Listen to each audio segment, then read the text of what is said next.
le chef suprême de l'Église. Épître aux Éphésiens, chapitre 1, versets 15 à 23.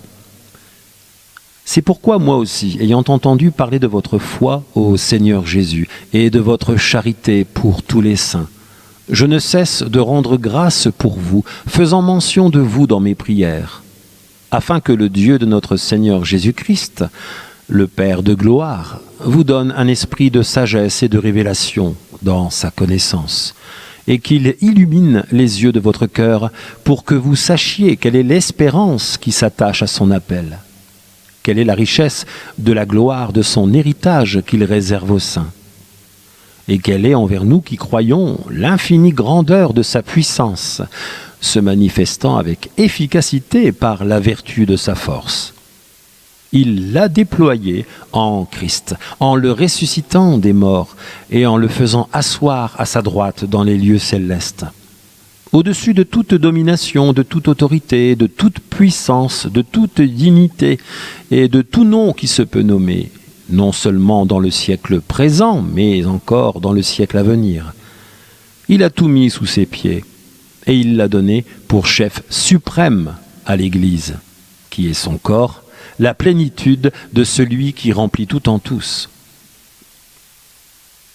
Rappelez-vous les déclarations de cet abbé.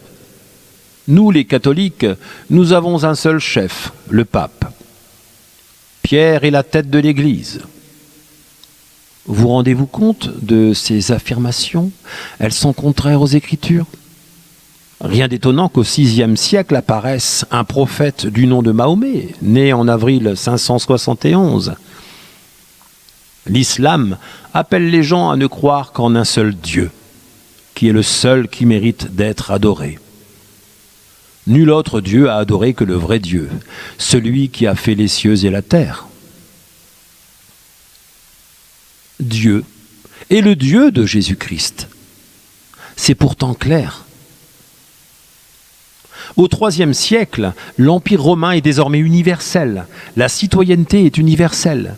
Il faut donc une religion universelle. Une religion pour tous les hommes, la religion de l'empereur. La nouvelle religion de l'Empire est née. L'empereur s'approprie l'Église, religion universelle. Pourtant, l'Église est à Christ. Et le Christ est à Dieu.